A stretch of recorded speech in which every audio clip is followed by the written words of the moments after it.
Hello students, you are welcomed to the video lecture series of discrete structures and theory of logic. In this video lecture, we will study Boolean algebra. So in this video lecture, we will see what is Boolean algebra, then we will see some Boolean identities or laws or theorems on Boolean algebra, and we will solve some numerical problems based on Boolean algebra.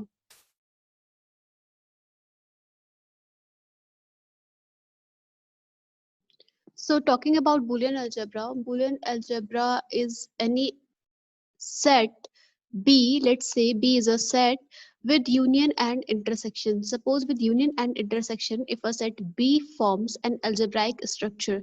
So student, what is algebraic structure? हम लोग previous अपने videos में पढ़ चुके हैं algebraic structure के बारे में.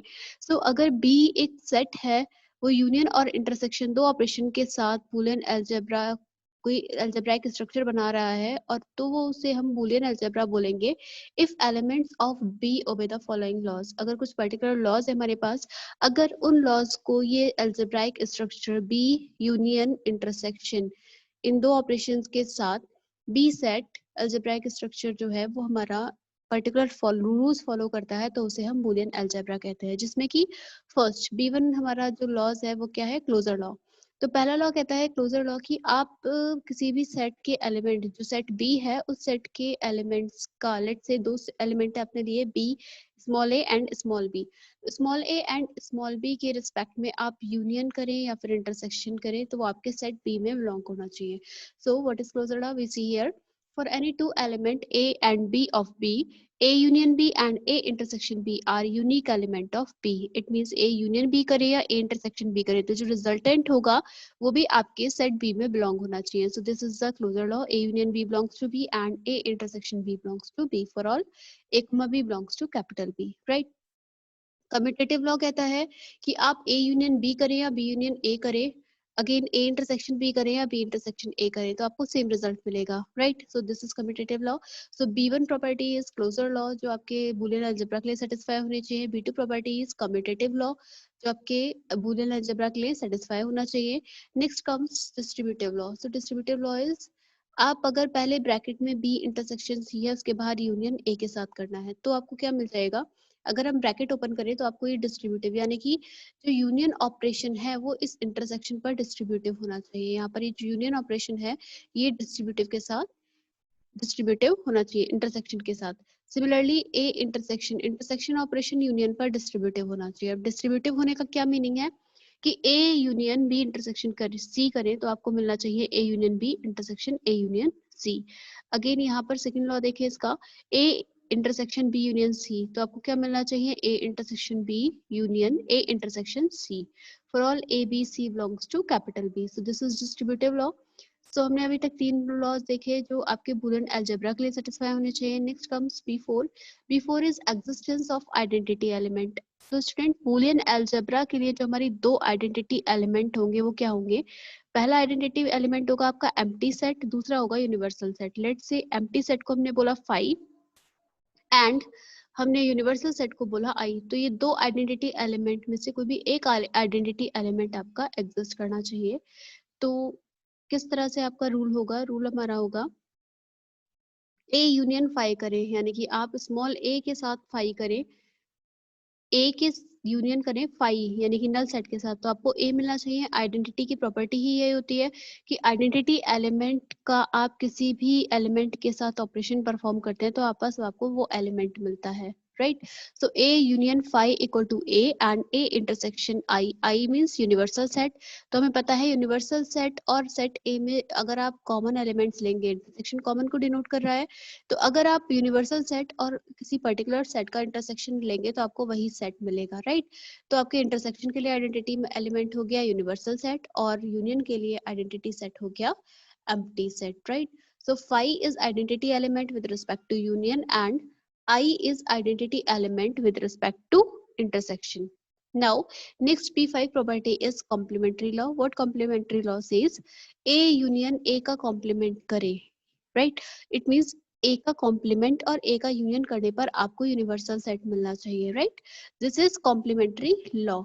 Next A intersection A dash करे तो आपको 5 मिलना चाहिए, यानी कि नल सेट मिलना चाहिए, यानी कि कॉम्प्लीमेंट कोई भी पर्टिकुलर सेट ए और उसके कॉम्प्लीमेंट का जो इंटरसेक्शन मिलेगा वो आपको नल सेट मिलेगा। जहां पर हम देखें कि हमारी दो आइडेंटिटी एलिमेंट तो है बट दोनों आइडेंटिटी इक्वल नहीं है, यानी कि phi is not equal to I. It means both identities are not equal.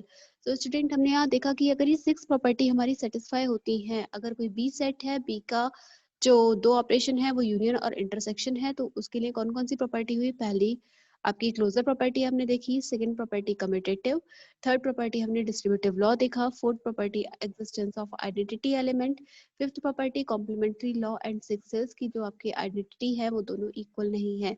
तो अगर ये बी सिक्स तक एक्सियम्स आपकी सेटिस्फाई होती हैं तो अलजेब्राइक स्ट्रक्चर जो B comma union comma intersection जो अलजेब्राइक स्ट्रक्चर बनेगा उसे ही हम बूलियन अलजेब्रा बोलेंगे। Hope you are clear with that. Now we will see second definition of Boolean algebra. Let B be a set of element small a, b, c and so on. एक आपके पास B set है, उसमें ये a, b, c small a, b, c elements हैं and उसके जो operation है वो प्लस एंड डॉट है, राइट। यूनियन एंड इंटरसेक्शन की जगह अब आपने क्या लिया? Plus and dot. So the algebraic structure जो आपका B प्लस डॉट बनेगा, B comma plus dot is called Boolean algebra if following laws hold. अगर ये प्रॉपर लॉ आपके होल्ड होते हैं तो उस केस में आपका जो B plus dot algebraic structure बन रहा है वो क्या कहलाएगा? Boolean algebra. So first is B1, हमने जैसे अभी हमने पहले के लिए देखा था closure, commutative, distributive, identity, complementary. So similarly plus और डॉट के लिए भी ये सारे रूल्स फॉलो होने चाहिए, right. So closure property is कि a प्लस बी आप करते हैं वो B में होना चाहिए। It means a plus B belongs to B and a dot B belongs to B होना चाहिए, that is closure law for all small a belongs to capital B. Now commutative law की बात करते हैं तो कम्यूटेटिव लॉ में a plus B equal to B plus A या फिर a dot B equal to B dot A मिलना चाहिए। सिमिलरली हमने यूनियन और इंटरसेक्शन के रिस्पेक्ट में भी यही देखा था। नेक्स्ट का distributive law, so plus should be distributive on dot and dot should be distributed on plus. So this is a distributive law. a plus B dot C करें तो आपको a plus B dot A plus C मिले, a dot B plus C करें तो आपको a dot B plus A dot C मिलता है। तो this is distributive law. Next is your identity element. So student यहाँ पर प्लस के लिए आइडेंटिटी 0 होगी एंड डॉट ऑपरेशन के लिए आइडेंटिटी 1 होगी। वी कैन सी हियर कि a प्लस 0 करेंगे तो हमें a ही मिलेगा एंड a डॉट 1 या 1 डॉट a करेंगे तो आपको a ही मिलेगा। तो डॉट के लिए आइडेंटिटी यहाँ पर क्या हुई? 1 एंड प्लस के रिस्पेक्ट में आइडेंटिटी हुई आपकी 0। And next is complementary law. Complementary law कहता है हमसे कि a प्लस ए बार करे, बहुत इंपॉर्टेंट लॉ है complementary law. So a plus A dot करे तो आपको मिलना चाहिए 1 या फिर a डॉट प्लस ए करे तो आपको 1 मिलना चाहिए। तो स्टूडेंट आपको इस प्रॉपर्टी को याद रखना है, a प्लस ए डॉट आपका 1 होता है और a का डॉट करे कॉम्प्लीमेंट के साथ तो आपको 0 मिलना चाहिए, right. So this is the most important law. ये हम कुछ थ्योरम्स में भी यूज करेंगे, जो बूलियन अलजेब्रा की थ्योरम्स आएंगी उनमें हम यूज करेंगे इन प्रॉपर्टीज का, कॉम्प्लीमेंट्री लॉ का। सो हमें पता है a dot plus A equal to 1 and a dot A equal to 0। This law is very important कि हमें थ्योरम्स प्रूव करने के लिए यूज करना होगा complementary law. And finally B6, जैसे हमने अभी दूसरी फर्स्ट डेफिनेशन में देखा था कि फाई यूनिवर्सल सेट और हमारा जो यूनिवर्सल सेट और नल सेट दोनों इक्वल नहीं थे, राइट। फाई आपका था नल सेट एंड आई आपका था यूनिवर्सल सेट, तो दोनों इक्वल नहीं थे। सिमिलरली ये जो आइडेंटिटी 0 और 1 दो आइडेंटिटी एग्जिस्ट कर रही है तो दोनों इक्वल नहीं है, दोनों अलग अलग आइडेंटिटीज होंगी, राइट। तो अगर ये B1 से B6 तक एग्जाम्स आपकी सेटिस्फाई होती हैं तो उस केस में आपका जो algebraic structure B plus dot क्या कहलाएगा? Boolean algebra. So now student we will see some theorems based on Boolean algebra. So here we go with the first theorem, that is idempotent law. कभी कभी आपके नाम से भी आ जाता है तो आपको नेम से भी क्लियर होना चाहिए कि what idempotent law is और इसको प्रूफ भी आपको आना चाहिए। So idempotent law कहता है कि a प्लस ए करें तो आपको a मिलेगा, राइट। a डॉट ए करते हैं तो आपको a मिलेगा, यानी कि आपको दो बार कोई टर्म लिखा है और आपका प्लस ऑपरेशन उस पर परफॉर्म कर रहे हैं तो आपको एक ही बार लिखे वो भी सफिशिएंट होगा एक बार लिखना।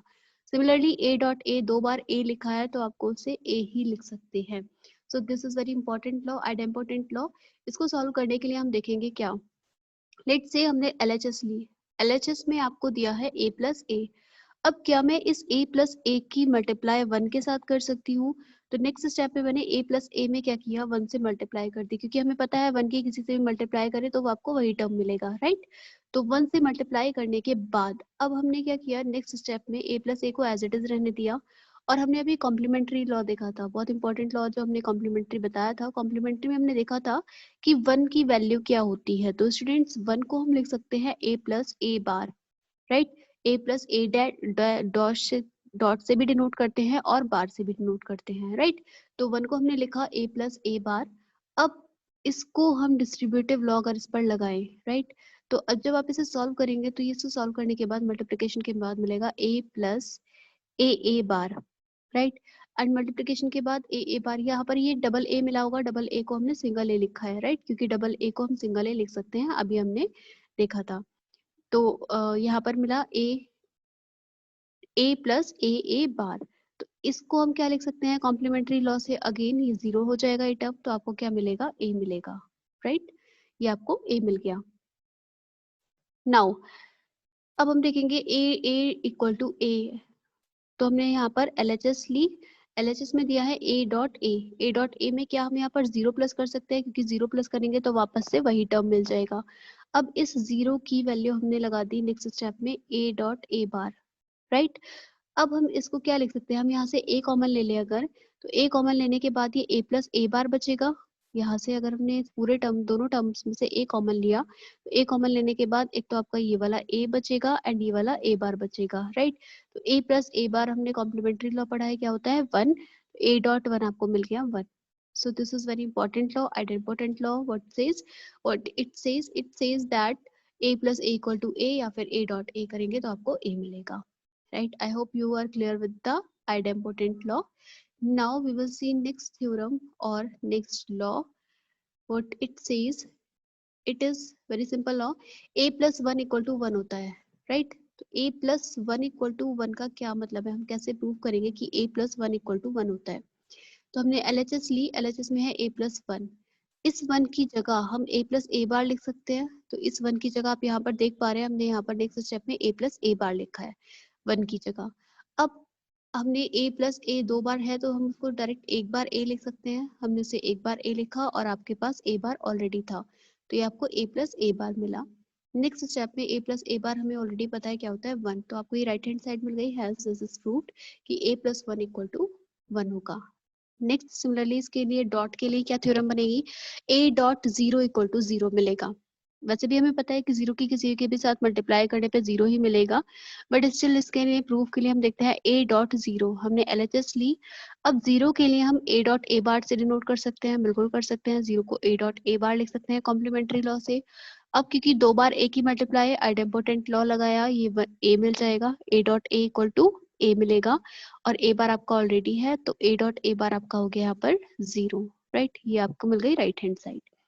Next law is absorption law. So we will see absorption law and its proof. So absorption law हमारा कहता है कि a plus ab, absorption law के नाम से ही क्लियर है कि कुछ पर्टिकुलर टर्म को ये एब्जॉर्ब कर रहा है। एब्जॉर्ब करने का मतलब है a प्लस ए बी करे तो ये b को एब्जॉर्ब कर रहा है, और यहाँ पर a आपका रिजल्ट मिल रहा है। a plus A dot B का जो रिजल्ट होगा वो a होगा। Similarly a dot A plus B का रिजल्ट क्या होगा, a होगा। So this is very important law, absorption law, इसको आप ध्यान रखेंगे, इंपॉर्टेंट है, और इसका प्रूफ भी हम देखेंगे। यहाँ पर हमने LHS ली a plus A dot B, right. अब क्या मैं a के साथ 1 की मल्टीप्लाई कर सकती हूँ, बिल्कुल कर सकते हैं। हम यहाँ पर a की मल्टीप्लाई हमने 1 के साथ की, तो a dot 1 plus A dot B मिला।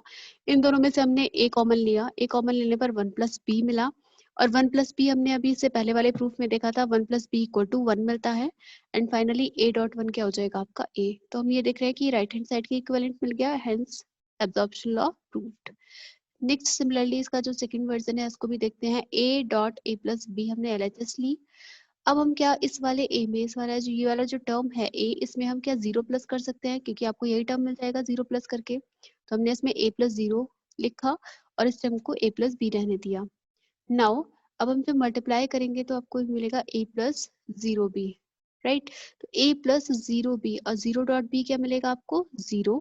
तो a प्लस जीरो और a प्लस जीरो को हम लिख सकते हैं a। तो यहाँ पे आपको क्या मिली, राइट हैंड साइड। सो एब्जॉर्प्शन लॉ क्या करता है, कुछ पर्टिकुलर टर्म को एब्जॉर्ब कर लेता है। तो जैसे यहाँ पर a plus A B B को एब्जॉर्ब कर रहा है, similarly a dot a plus B को एब्जॉर्ब कर रहा है, और आपका आंसर मिल रहा है a। So this is the proof of absorption law. Now fourth theorem कहती है associative law. Associative law is very simple, ये हम अपने प्रीवियस वीडियोस में भी देख चुके हैं। डॉट के लिए भी एग्जिस्ट होगा और प्लस के लिए भी एग्जिस्ट होगा ये। Next is complementary law. Complementary law क्या होता है कि अगर आप जीरो का बार निकालें तो वन मिलेगा, वन का बार निकालें तो आपको जीरो मिलेगा, राइट। तो वन का बार इसका छोटा बहुत सिंपल सा प्रूफ है, इसे देख लेते हैं एक बार। देखिए, जीरो बार हमने लिया, जीरो बार को एलएचएस हमने ली, जीरो बार की वैल्यू वन प्रूव करनी है। तो क्या हम इसमें जीरो ऐड कर सकते हैं, जीरो बार में हमने जीरो ऐड किया। और a प्लस ए बार क्या होता है कॉम्प्लीमेंट्री लॉ से, वन। तो जीरो प्लस जीरो बार भी सिमिलर वे में क्या हो जाएगा, वन। तो ये आपको वन राइट हैंड साइड मिल गई। सिमिलरली वन बार को जीरो प्रूव करने के लिए आपने क्या किया, वन बार लिया, LHS Lee.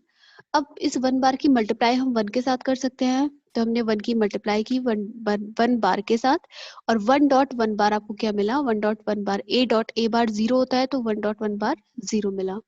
And six theorem says कि ए डॉट ए बार का होल बार निकालें तो आपको ए मिलता है, यानी कि ये डैश से भी डिनोट करते हैं और हम कभी कभी बार से भी डिनोट करते हैं। तो ए बार का होल बार निकालते हैं तो आपको ए मिलता है। That is very important law, involution law. This is very important, और हम ये आगे भी बहुत जगह यूज करेंगे लॉस को। तो हमें स्टूडेंट्स इन लॉस का स्पेशली ध्यान रखना है। आइडेम्पोटेंट लॉ क्या होता है, एसोसिएटिव, कॉम्प्लीमेंट्री, इन्वॉल्यूशन, जितने भी लॉस हमने अभी तक पढ़े हमें स्पेशली इन सब का ध्यान रखना है। Now next theorem says the identity element in Boolean algebra are unique. Identity element जो होता है बूलियन अलजेब्रा में यूनिक होता है, यानी कि identity element zero is unique for plus and identity element one is unique for dot. यानी कि बूलियन अलजेब्रा में हमारे दो ऑपरेशन होते हैं, या तो प्लस है और डॉट है। तो प्लस के लिए जो आइडेंटिटी होगी वो जीरो होगी एंड डॉट के लिए जो आइडेंटिटी होगी वो वन होगी। This was the next theorem. तो बूलियन अलजेब्रा की सारी ही थ्योरम्स काफी इंपॉर्टेंट है और हमें ध्यान रखनी है, क्योंकि हम इन लॉस को कुछ पर्टिकुलर प्रूफ के लिए भी याद रखते हैं। Next theorem is De Morgan's law. It is very important theorem, De Morgan's law. कभी कभी आपसे पूछा जाता है state and proof De Morgan's law. So what is De Morgan's law, it says a plus B का whole bar निकाल रहे हैं। सो सिंपल वर्ड्स में अगर मैं बात करूँ तो हम यहाँ पर इस रूल को इस तरह से भी डिनोट करते हैं कि आप प्लस को हटाएंगे, प्लस की जगह डॉट में कन्वर्ट कर देंगे, और जो बार है बार को आप अंदर ले जाएंगे, ए पर बी और बी पर बी। सो हम क्या बोलेंगे, इसे a प्लस बी का होल बार निकालेंगे तो आपको मिलेगा a bar dot b bar. इसका जस्ट अपोजिट दूसरा वर्जन होगा ए बी का whole bar, A dot B का होल बार निकालेंगे तो हम यहाँ पर क्या करते हैं, डॉट की जगह प्लस ले आएंगे, ए बार प्लस बी बार मिलेगा आपको। This is very important theorem, De Morgan's law, और बहुत जगह यूज होती है, इसका अलग ही यूज है और काफी ज्यादा ये आपके न्यूमेरिकल सॉल्व करने में भी यूज होती है। सो क्या रूल है कि a प्लस बी का होल बार निकाले तो आपको a bar dot B bar मिलता है, एंड a b का होल बार है तो आपको a bar plus b bar मिलेगा। इट मीन्स आपको ब्रेक करना है क्या कि हर वेरिएबल पे बार लगाना है और डॉट की जगह प्लस और प्लस की जगह डॉट करना है, ये आपको याद रखने का तरीका। सो टू प्रूव फर्स्ट को देखें, हमें क्या करना है, a प्लस बी का whole bar equal to a bar dot b bar prove करना है। इसके लिए here we have to show that the complement of a plus b is a bar dot b bar, right. So हमें ये दिखाना है कि इस a प्लस बी का जो कॉम्प्लीमेंट है वो a bar dot b bar होगा, right, which is sufficient to prove. हमें क्या करना होगा, ये प्रूव करना होगा कि a plus B plus a bar dot b bar, क्योंकि हमें पता है ये लॉ हमने पढ़ा है कहाँ पर कि a plus a bar equal to one होता है, right. a plus a bar equal to, अगर हम बात करें, मैं आपको टेक्स्ट से समझाती हूँ यहाँ पर, कि अगर हम बात करें कि a प्लस जो a का बार आता है वो क्या होता है, a plus A bar equal to one होता है। इट मीन्स कॉम्प्लीमेंट्री लॉ कहता है कि वेरिएबल, तो अगर मैं कैपिटल ए की जगह यहाँ पर क्या ले रही हूँ, कैपिटल ए की जगह हम डिनोट कर रहे हैं a प्लस बी, और a बार हो जाएगा A bar dot B bar. तो a plus A bar equal to one मिलना चाहिए, क्योंकि हम कह रहे हैं कि a प्लस बी का कॉम्प्लीमेंट है a bar dot B bar, तो a plus A bar equal to one होना चाहिए। तो हमें यहाँ पर यही शो करना है कि a plus A bar equal to one होगा। उसके लिए हम प्रूव करेंगे कि a plus B plus A bar dot B bar equal to one होगा। राइट। सो हम यहाँ पर देखेंगे, हम LHS लेकर चल रहे हैं इसकी, LHS लेनी है। अभी हम सेकंड लॉ की बात नहीं कर रहे, अभी हम सिर्फ इसके फर्स्ट वाला जो वर्जन है इसे देख रहे हैं। सो यहाँ पर देखते हैं a plus B plus A bar dot B bar, इसकी बात करें तो हम यहाँ पर क्या कर रहे हैं, यहाँ पर हमने वाली रूल लगाया, इसको हम इस तरह से लिख सकते हैं डिस्ट्रीब्यूटिव तरीके से, डिस्ट्रीब्यूटिव प्रॉपर्टी लगाई तो a plus B plus A बार मिला, a प्लस बी बार मिला, यानी कि एक बार a प्लस बी की मल्टीप्लाई इस टर्म की मल्टीप्लाई ए बार के साथ की, एक बार इस टर्म की जो मल्टीप्लाई की डिस्ट्रीब्यूटिव लगाया वो हमने बी बार के साथ डिनोट किया, तो आपको ये टर्म मिलेगा। अब हम देखें यहाँ पर a प्लस ए बार को हमने साथ लिखा, a प्लस ए बार कितना मिलने वाला है हमें 1, और b हमारा रिमेनिंग था, तो ये मिलेगा 1 प्लस बी। सिमिलरली यहाँ पर b प्लस बी बार हमने एक साथ लिया, b प्लस बी बार क्या होता है 1, तो a प्लस 1 मिलेगा, और 1 को आप किसी भी टर्म के साथ ऐड करते हैं तो आपको 1 मिलता है, ये रूल हमने अभी देखा था। तो 1 प्लस बी और a प्लस 1 कितना हुआ है 1.1, और 1.1 हमेशा कितना मिलता है 1। So this is the theorem, first वाली proved, first part proved. Similarly अगर हम बात करें सेकंड वाले के लिए, तो सेकंड वाले के लिए भी हम देख रहे हैं कि हमें प्रूव करना होगा कि ए बी का जो कॉम्प्लीमेंट है वो ए बार प्लस बी बार है, राइट। तो अगर इसका कॉम्प्लीमेंट a डॉट बी का complement a bar dot plus B bar है, तो इसके लिए हमें क्या प्रूव करना होगा, इसके लिए हमें ये टर्म प्रूव करना होगा कि हम दोनों का डॉट प्रोडक्ट निकालें, यानी कि कॉम्प्लीमेंट का और a के कॉम्प्लीमेंट 0 होता है। तो हमने यहाँ पर ये क्या रूल लगाया है, a डॉट अगर a बार करें तो आपको क्या मिलता है, आपको मिलता है 1। तो यही हमें यहाँ पर प्रूव करना है, a डॉट ए बार। यहाँ पर a को हमने डिनोट किया है, a को हमने डिनोट किया है a प्लस बी से, और a बार को डिनोट किया है इस टर्म से, या फिर हम ये कह सकते हैं a को हमने इससे डिनोट किया और a बार को a प्लस बी से डिनोट किया। So now to prove this हमें क्या करना है, हमें इसे 0 शो करना है, तो हम पहले LHS लेकर चलेंगे। LHS लेने के लिए हम यहाँ पर देखते हैं कि किस तरह से हम इसको सॉल्व करेंगे। नाउ हमने LHS ली, LHS में हमें दिया हुआ है कि आपका a प्लस बी की मल्टीप्लाई आप कर रहे हो a डॉट बी डॉट के साथ, राइट। तो हम a डॉट बी डॉट को यहाँ लिख लें, a प्लस बी को यहाँ लिख लें, देन इस पर डिस्ट्रीब्यूटिव लगा दें। हम डिस्ट्रीब्यूटिव प्रॉपर्टी लगाते हैं, पहले a की मल्टीप्लाई इसके साथ की, देन b की मल्टीप्लाई इसके साथ की, और बीच में प्लस है, तो ये आपको मिलेगा a bar dot B bar dot a की मल्टीप्लाई, फिर a bar dot B bar plus b के साथ मल्टीप्लाई, राइट। अब अगर हम इस टर्म में a डॉट ए बार एक साथ ले लें तो ये आपको 0 मिलेगा, a डॉट ए बार मिला आपको 0, और b डॉट आपका ऑलरेडी है तो b डॉट प्लस b बार डॉट 0 मिला। सिमिलरली इस टर्म को अगर एक्सप्लोर करें तो यहाँ पर b डॉट b बार है, b डॉट b बार कितना मिलेगा आपको 0, और उसकी मल्टीप्लाई a के साथ है तो ये आपको टर्म मिलेगा a डॉट 0। और किसी भी टर्म की 0 के साथ मल्टीप्लिकेशन 0 मिलती है, तो 0 प्लस 0, और ये फाइनली आपको मिला 0। तो हम यहाँ पर ये वाली LHS लेकर चले थे a, और हमने क्या प्रूव कर दिया, ये राइट हैंड साइड 0 हमने प्रूव कर दिया। So this was the De Morgan's law, and students De Morgan's law बहुत important है, इसका प्रूफ भी आ सकता है, इस तरह से आपसे क्वेश्चन पूछा जाता है, state and proof De Morgan's law. So students, these all were the theorems related to the Boolean algebra. Now we will see some questions related to Boolean algebra. Question 1. In question 1 it is given in Boolean algebra B prove that a plus b equal to b imply that a dot b equal to a for a comma b belongs to capital B.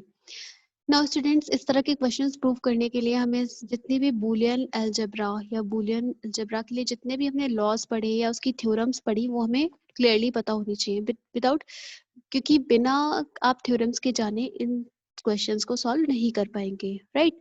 So for solving this question what we have to do, हमें ये prove करना है कि a plus B equal to B है, तो ये imply करेगा a dot B equal to a, right. तो हम देखते हैं given a plus B equal to B, ये आपको गिवन है। नाउ a डॉट b की हमें ये प्रूव करना है a dot b equal to a, तो हमने a डॉट b की LHS ले ली। नाउ a डॉट b को हम क्या इस तरह से लिख सकते हैं, a डॉट b की जगह हमने इस वाले b टर्म की जगह, क्योंकि आपको गिवन क्या है b की value a plus be given है, तो हम इस b की जगह ये a प्लस बी लिख सकते हैं, क्योंकि आपको गिवन है a plus B equal to B, right.